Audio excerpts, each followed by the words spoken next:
pour que on puisse accéder à une compréhension cohérente, il faut pouvoir associer les divers éléments. Sinon, on a une vision partielle et elle est dangereuse. Eh bien, dans la situation où on se trouve aujourd'hui, c'est compliqué avec le nombre d'informations qu'on a. Et cette nuit, j'ai été obligée de sortir parce que mon cerveau explosait avec toutes ces informations. Et à un moment, je me suis assise au bord de l'étang que nous avons dans la propriété et je pleurais. Je pleurais, je disais non, c'est pas possible. J'ai un cerveau trop petit pour comprendre ce qui arrive. Je vois pas quel titre je peux parler, c'est pas possible.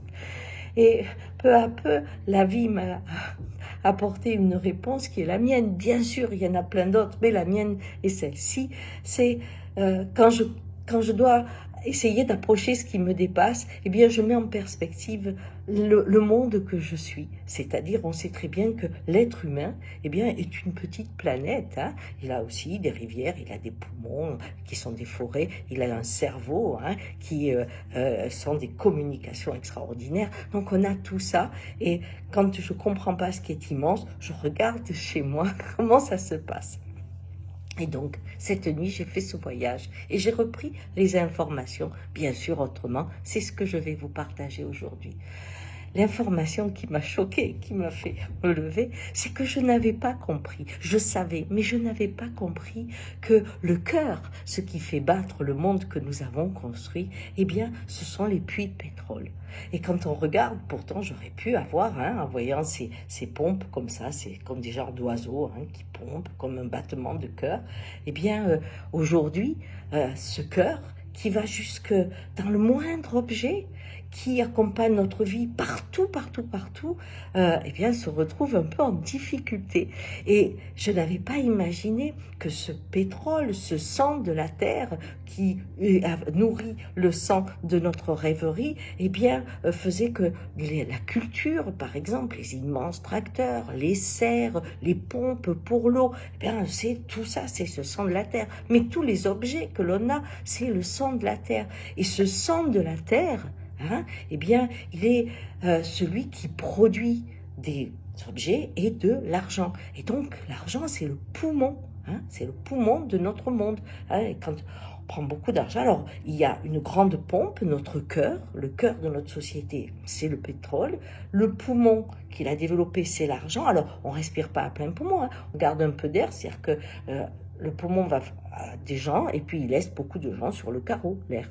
Mais pour gérer cet ensemble, eh bien, il y a le cerveau. Et là, c'est cette émission qu'on avait vue sur Arte, de cette informatique qui se développe et puis de notre façon de communiquer, comme ce que je fais en ce moment, qui fait qu'on a créé le cerveau humain. Déjà, on a mis les bases. Donc, le cerveau, l'argent, le poumon et le sang, le cœur de cette vie que nous avons créée, le pétrole. Et donc aujourd'hui, le pétrole, comme l'activité s'est arrêtée, eh bien, le sang se coagule dans des endroits où on le réserve parce que on n'ose pas l'arrêter. Mais évidemment, si vous arrêtez un cœur, il meurt. Bon, pas trop de problème de ce côté-là. Alors, quand je pense cette idée, je me dis, mais alors on est foutu parce qu'il faut remettre en route tout le système qui va in fine détruire la planète pour pouvoir survivre, parce que si le cœur s'arrête, on meurt. Oh là là, j'étais dans un état pas possible. Et puis, j'ai laissé descendre, et à ce moment-là, j'ai pensé autrement. Et je me suis dit, oui, mais en fait, je me rappelais un de mes patients, un homme extrêmement brillant, qui avait une réussite aussi à la hauteur. Et son problème, c'est que avec son cerveau qui était à la base, qui allait extrêmement vite, il avait une activité très prenante, donc il avait pris de la cocaïne. Et la cocaïne lui permettait de ne pas dormir et d'aller 10 fois plus vite. Bon, donc, à un moment donné, ça a été un feu d'artifice pour lui, sauf qu'à un moment, ça a explosé et qu'il fallait passer par un stade de désintoxication, ce qui était compliqué, de revenir à un monde lent, à un cerveau lent, à un corps fatigué. Et là, c'était difficile et c'est comme ça que j'ai été sa thérapeute. Et là, je me suis dit, waouh, Le pétrole, c'est la cocaïne, en fait.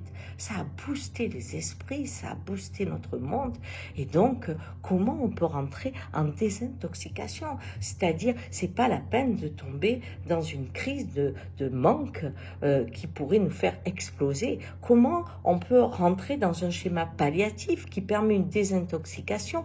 Parce que l'expérience que j'ai, même des gens qui ont été sous l'héroïne, c'est que quand on quitte, quand on se détache de ça, eh bien, on redécouvre le plaisir d'un autre rythme.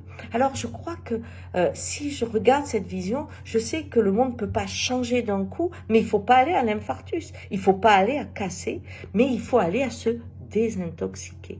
Je n'ai pas la solution, j'en suis juste à cette métaphore, parce que quand elle arrive comme ça, on est moins violent peut-être dans le processus de reconversion, et surtout ça permet de regarder que le monde qu'on a créé, par exemple, si ça s'arrêtait, le cœur, eh bien vous avez en premier plein de pays qui survivent pour certains parce qu'il n'y a que les riches et on donne 3 miettes aux gens comme, je ne sais pas, le Congo, le Nigeria, tout ça, ça va être terrible. Mais aussi l'Amérique, ça va être terrible. S'ils s'arrêtent, c'est des millions de gens, donc une immigration énorme et une révolution énorme. Donc, pensons désintoxication et regardons qu'est-ce qu'on pourrait mettre à la place, hein? Comme quand on va arrêter de fumer, on met des patchs. Bien, qu'est-ce qu'on pourrait mettre à la place comme structure qui permette d'avoir une transition viable? Allez, à nos créativités aujourd'hui pour sortir de ce plaisir du cerveau qui allait vite à ce bonheur du corps qui respire. Ciao!